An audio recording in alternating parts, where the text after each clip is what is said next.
Pars. Uy, uy, uy, uy. Kagabi ba nag-movie marathon ako. Natapos ako ng alas 2 ng umaga. Si Pars natin, bumangon na siya mga 1:30. Pinapatulog niya na ako kaya hindi siya makatulog. Dahil wala pa man ako sa bed. Sabi niya, matulog ka na, bukas na yan, wala ka namang trabaho. Wala, basta, naumpisahan ko talaga yung movie na yan at lalo na pag series na ko, yung pinanood ko kasi sa Netflix kayong Korean ba? Basta, nagsimula talaga ako, nako naman. Hindi ko talaga tutulugan. Kaya nagising ako mga 8:30 na. Ginising ako ng 2. Sabi pa ni Pars, matutulog ka ba? O, babangon ka na. Sabi naman niya, matulog ka pa. Alam ko, pagod ka. Kaya lang, may nilabas akong karne kagabi. Hindi ko kasi naluto dahil wala akong Sprite. Kailangan ko bumili ngayon dun sa shop namin. Diyan na lang siguro sa Market. Lutuin ko lang to para may pagkain si Pars. Kaya maya mag-work na po yung ating Pars. Ay, diretso ko na nga to sa paanbi. Para hindi na ako magbalik-balik nito at agdag-hugasan. Ito na lang. Ay. Sarap pa sana matulog. Hindi man rin ako makatulog kay ang ating mixo. Hyper na hyper. Dito ko na lang. Hindi naman dito. Para hindi na ako pabalik pa. Asan mo yung aking headband? Uy, meron akong headband. Nag-iisang headband. Wala man dito sa kwarto. Saan kaya yung nilalagay? Sobrang ako ba sa mga clip ko, laging nawawala. Bumibili ako madami ng mga clip, panali ng buhok. Ang ending kay laging nawawala. Dito yung aking headband. Mag-clip na lang tayo. Magluto-luto mungod si Maring Queenie ba? Okay. Namiss ko na din yung paglutuan sila. Dahil nga lagi busy, si Pars yung nagluluto. Minsan naman nag-prepare ako, pero yung mga pasta, mga ganun na pagkain ba, yung one time sa maning clip ni. Di man mo stay. Saan mo yung aking headband ba? Sabi nga pabili nga ng another headband sa Temo. Doon sa Temo kay nabali. Ito naman kasi madulas to sa buhok ko. Basta mga perlas. Madulas. Maganda pa naman sana. Tigaan ko na lang. Para lang hindi mapunta yung buhok ko sa aking muka ba. Habang ini-slice ko to. Kaya magluto tayo ng humba. Namiss na din to ng ating Pars. Yung ating humba. Ito yun sa isang paborito ni Pars na Filipino dish. Humba. At si Yani din. Gusto to nila Yani yung humba. Kaya lang Yani, hindi kita mabigyan. I cannot give you no Yani. Dahil konti lang to. 1 kilo lang tong lulutuin ko. Sobra lang to sa lechon na in-order ko. Dahil yung karne na yun, almost 6 kilos siya. 4 kilos lang yung ginawa kong lechon kayong pag mamarinate ko ba. Hindi ka siya dun sa aking pan. Ayan. Laki-laki. Ayan. Panuhin ko lang yung taba nito. Palabasin ba. Ganyan ako maghumba. Kasi yung iba naghuhumba. Dinidiretso lang nila lagay. Pag ako naman, Ang ginagawa ko ay lagi kong pinapalabas yung mantika para hindi masyadong oily at fatty yung ating humba. Nasa mood ang Maringpini magluto ng food para sa aking dalawang boys. Ito, naggawa ko ng pancake mixture. American pancake style yan mga Mars. Medyo makapal-kapal, but let's see kung tama yung aking timpla. Pala nalagyan ko ng asin. And yung aking karne dyan, okay na yan. And ito naman, yung pancake, almusal ng dalawa. Unahin ko lang to para makapag-almusal sila. Busog pa kasi ako eh. Hindi kami kong nakain kagabi. Hindi, skip muna ako ng breakfast ko ngayon. Okay. Grabe na yung bloated. Super na. Kain pa more. Minsan kasi ang sarap talaga kumain. Ay may time naman na ayaw natin kumain. Wow. Pancake para sa aking boys. Tagal-tagal na din hindi ako nakagawa ng breakfast sa kanilang dalawa. Ito ngayon, gagawa tayo. Sobrang init ng pan ah. Ayan. Parang hindi ito maano. Fluffy. Sakit ng kamay ko na talsikan. Wala na pala kami flour. Kailangan bumili ng flour. Ayan, ito yung perfect. Perfect para sa ating pancake. Ganito ba? Yung makapal-kapal para mas ano siya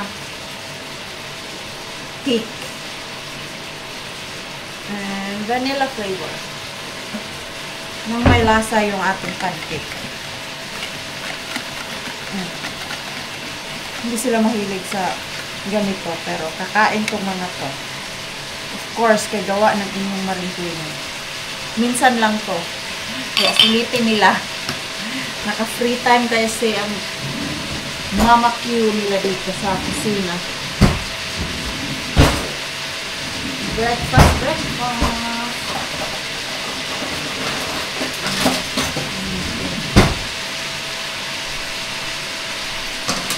Ay, lumabas si haring araw. Malakas pala ulan kagabi. Or kahapon, yung pag-uwi namin ni Mixo. Ano po mga horse? Grabe, basang-basa. Buti na lang ngayon kay Sunny Day. Nag-iisip na ako ano yung gagawin namin ni Mixo today. Para naman malibang-libang kaming dalawa. Ano ba yung gagawin namin? Punta lang ako dun sa City Market. Bili ako ng Sprite pang humba ko mga Marse. Pag ako naghumba, nilalagyan ko talaga ng Sprite. Ewan, masarap talaga yung Sprite sa pagkain. Iba pa din siya pag yung Sprite. Pwede mo naman lagyan ng sugar. Kasi pag gumamit ako ng Sprite, hindi na ako naglalagay ng sugar talaga. Okay, enough naman yung tamis niya. Tamis, tapos lagyan mo ng konting asin, salt. Ay, malamig. Gusto kong nakapag-picture-pictorial na sila Lani kahapon. Sila dalawa ni Ruby. Hindi man ako makapunta kahapon kay may work ako. And then, napunta kami ng hospital ni Bienan. No time nang pumunta. Pagkatapos din namin, tapos na din sila.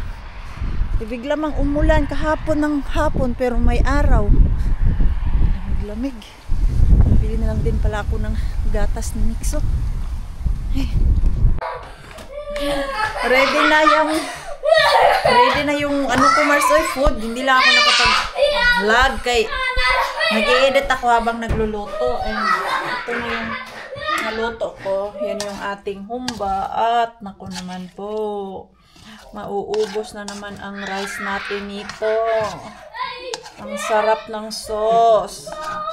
Alam nyo yung maasim-asim, matamis-tamis, at maalat-alat. Yan siya. Tapos, meron din akong broccoli para merong gulay. At ito na nga. Tikman na natin. Tikman natin yung ating luto. Matagal-tagal na akong hindi nakapagluto nito ba. At last kain ko nito ay nung sa Pilipinas.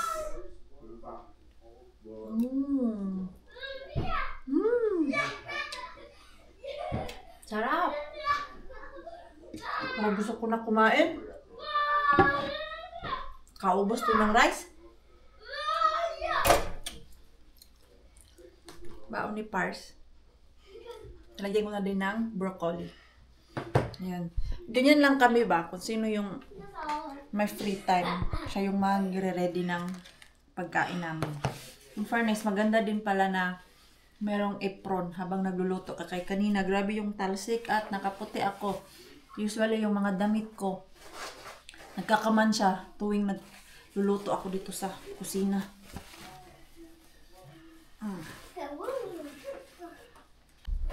Nagmamadali kami ni Mikso. Asan na yun? Mikso! Mikael! Lumabas na siguro kay nag-elevator ako tapos siya nag-walking dun sa hagdanan. Asan na yun? Inunahan na ako mag-picture-picture kasi kami ni Ruby mga Mars dun sa Pasati ba? Yung dun sa pinaparkingan ko good. Kaya maganda dun. At lumabas si Haring Araw. Nagmamadali na kami ni Mikso kay after this mag-grocery kami ni Bianan. Come here! Come here na! Ay, coming na din sila Ruby eh. Nagmamadali talaga. Ako nung sinabi niya, tara na! Ura-urada. Biglang nagsabi na tara na. Mas maganda pala dito, no? Oh. Binitbit ko na yung butas ko. Lumi! Alin na Lumi? Mag-aura-aura na. Oh, mas nice nga nito, oh. Sila ni ayaw na niya? Ha? Ayan dito, oh. Oh, ang ganda kasi. Sus, hindi pa ako nakapag-charge. Dito lang naman tayo, oh. Oh, ang ganda. Ayan. Eh, si Mikso, naka-aura-aura din yan. Okay. Ang sapatos ni Maring Queenie, ito. Gamitin ko yan. Ayan. Dito nga, oh. Oh, picture muna kami. Uy, naka-aura din naman pala to si Lumi. Naka-aura. Kahapon hindi naka-aura? Hindi. Okay lang. Ganun lang yun. Nakadinim lang kami kahapon. Char-char lang kayo kahapon. Bakit sila hindi na pumunta ngayon? Hindi na, kakatulog lang. Kakatulog lang ngayon. Dan, saglit lang. Picture muna. Tapos na din kami. Mabilis ang ano lang. Picture kay si Lumi natin. Ang hirap talaga basta toddler mga Mars. Kay ano? Hindi makapag-stay sa isang place. Si Ruby, kawawa tuloy si Ruby. Pinipicturean niya ako habang hawak si Lumi. Kasi si Lumi ayaw din magpa-baba. So umalis na sila and kami naman aalis na din dito sa Kotka. Kay mag-grocery kami kasama si Bianan. Nabisi na yung Maring Queenie nyo eh. Hindi na ako nakapag-vlog. Diretso na ako dito kay Mr. Bean. Dito lang yung aking puntahan. Si Tokman ni Bean.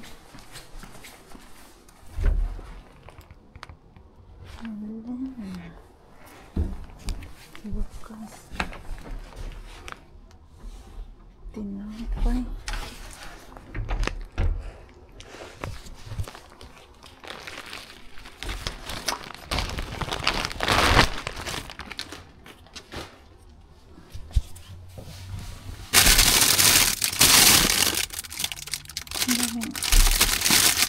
Ito kaya ito.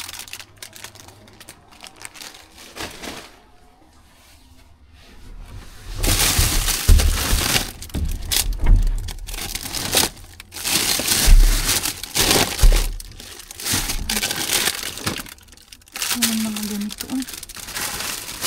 Kulit na ako.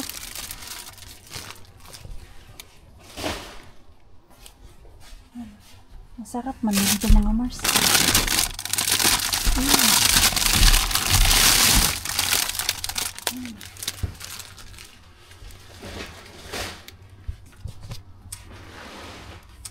Sabit lang ba? Hindi ko maabot. Yung sa ilalim.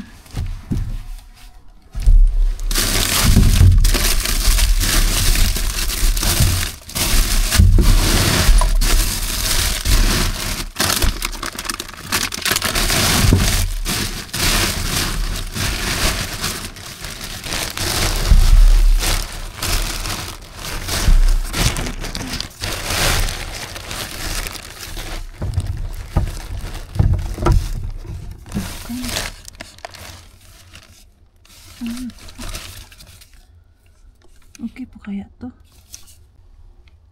Ka-old naman mga Mars. Hindi to. Masyado ng luma. Ang dami pa naman years pero 22. Year 22 pa mga Mars. Ano yung comment? Okay. Masarap ng dito siya. Grabe na din yung almost 3 years na. Bigay natin yan.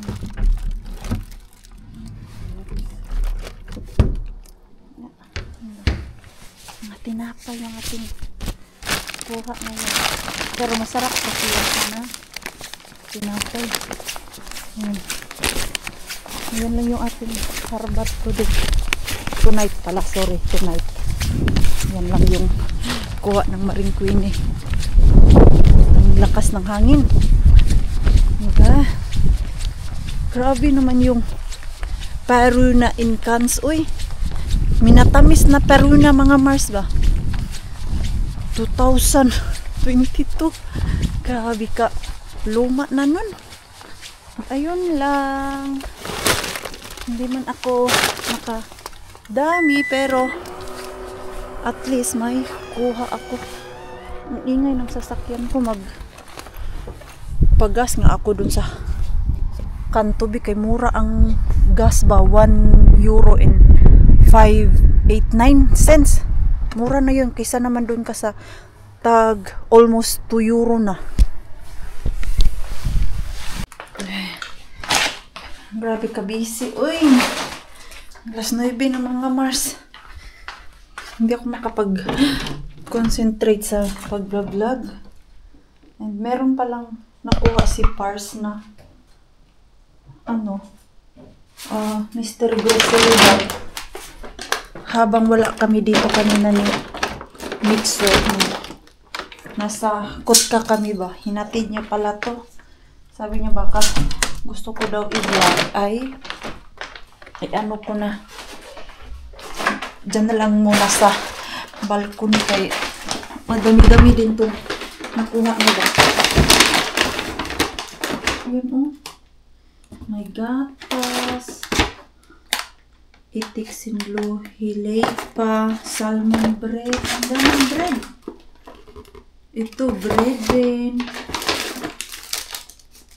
Bread. Ito pa kuha na. Uy! Protein na drink. Ang dami naman ito. Salad. Wow! May chicken. Ang daming laman. Kebab. Ano to? Anong klaseng soup to? Maarsukake to. Ewan ko babasa. Tapos merong meat. Ground meat. And then salad. Uy! Tortilla. Anong klaseng tortilla to?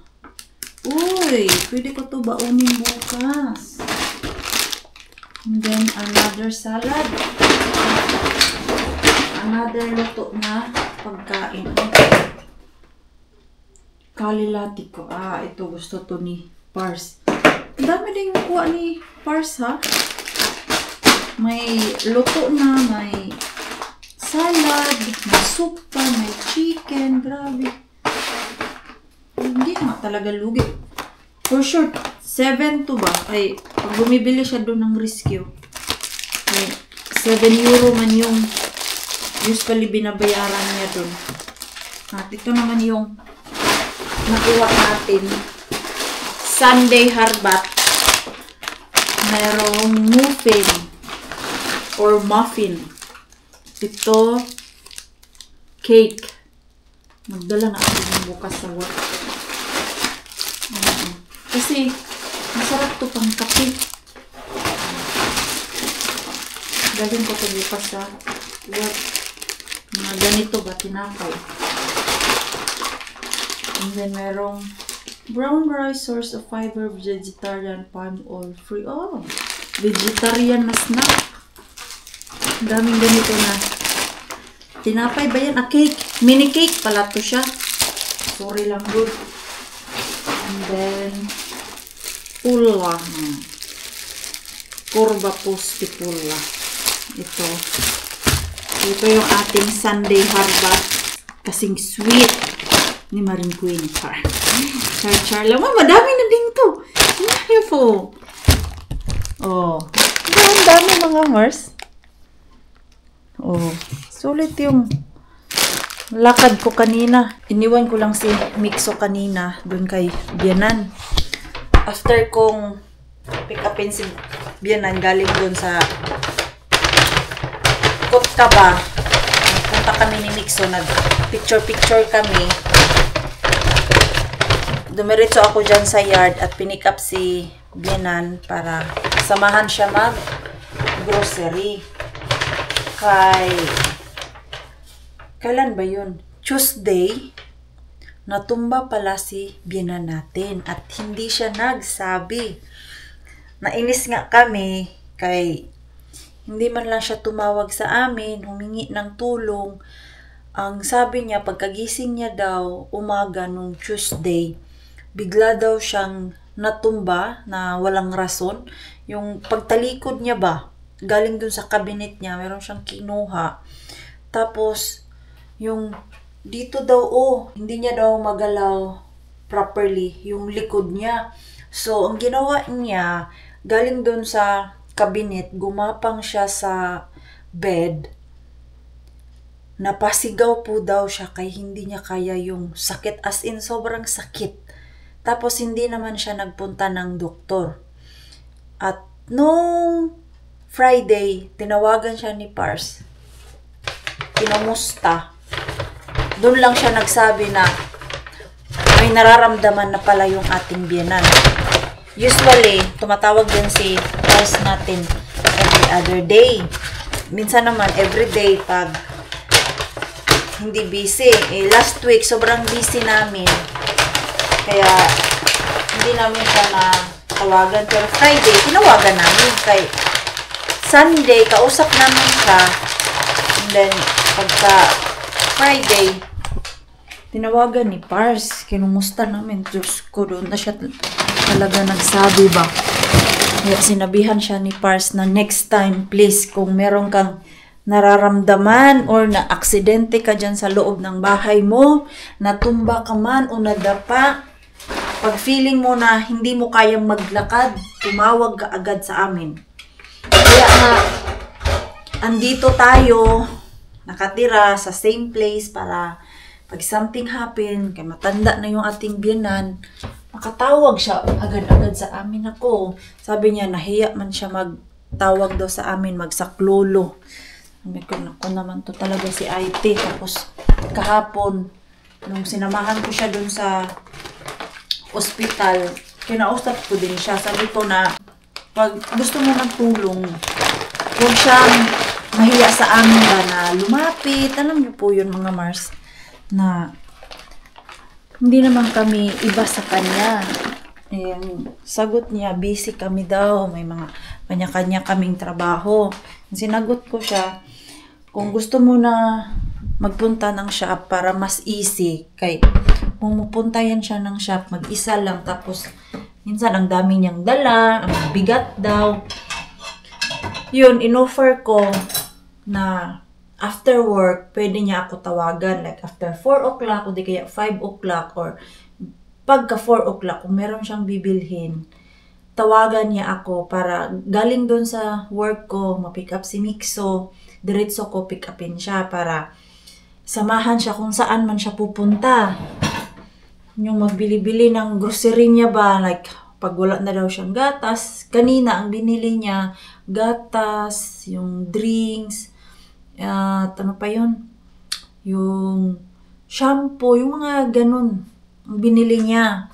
Ako na nga nag-alsa kay medyo masakit pa daw ang gilid-gilid niya. Ano talaga ako pag sinabi nung naiyak talaga ako nung sinabi ni Pars na natumba siya at napasigaw siya ng sobrang sakit kay masakit talaga yung gilid niya. Hindi naman namaga yung sa gilid niya. Tinanong ko, namaga ba? Or basta kay natumba ka lang. Sabi niya, walang ano yung mga black eye, diba sa atin black eye dito. Tapos pag natumba ka, di kaya na bundol ka, diba? Namamaga yung ating balat mga Mars, yung ating skin ba. Sa kanya, wala naman. Kaya lang, sobrang sakit lang. Pag hindi daw siya uminom ng painkiller, hindi niya kaya yung sakit. Kanina, uminom siya ng painkiller. Noong nagpunta kami ng shop para makalakad. So, at the same time, nagmadali ako na iniwan si Mixo. 40 minutes lang naman ako nawala. Madali ako na iwan si Mixo kay behave naman yung ating Mixo. Sabi ko sa kanya, wag niya disturbuhin yung lola kay medyo nahihirapan gumalaw-galaw. Andun lang siya. Nanonood ng kanyang iPad. Hindi ko din siya pwedeng iwan doon ng palagi at matagalan kay kawawa yung ating biyanan. So, ayun lang yung ating harbat. Ano man tong dito ba? Uy! Ang kalat dito. Hindi ko to maintindihan tong side na to. Laging makalat. Kailangan ko bilhan si Mixo ng box para dito sa mga drawing niya na mga gamit. Itong mga ganito. Oh, puno na yung folder na binigay ko sa kanya para sa mga kulay-kulay niya ba na pinaggagawa. Ay, ano lang ako. Nakalugar. Bili ako ng box para dyan. Meron naman yung nabibili na box. Uy, paubos na pala yung tissue natin dyan. Antayin ko lang si Pars kaya magpa-picture ako sa thumbnail natin. In fairness naman tong tissue na binili ko, matagal na ubos. Kailan ba tayo nagpunta doon? August yata yun. Hindi pa na ubos. So, okay lang pala doon na pumunta. At bumili ng tissue paper. Kumpara nung tag 3 euro, hindi yun naabutan ng isang buwan. Minsan, 2 weeks lang yun. At least ito, oh. Umabot ng matagalan yung 10 euro ko dun. Yung tissue. At ang maganda dito sa tissue na to kay malambot ba? May magaspang kasi na tissue. Ayan. Medyo masikip-sikip pa kayo. Bago. At sakto lang yung size niya dyan, oh. Paghihilain mo. Diba? Dyan lang yan sa lamesa namin. Si Mixo kay tinatulog ko na. Bukas work naman. Nabiyan kasi siya ng tatay niya. Dapat pag uwi ni Pars ay tulog na siya. Ayun. Idlip na saan. Katulog na saan. Ayun. Naririnig ko na siyang naghihilik. Panuhin.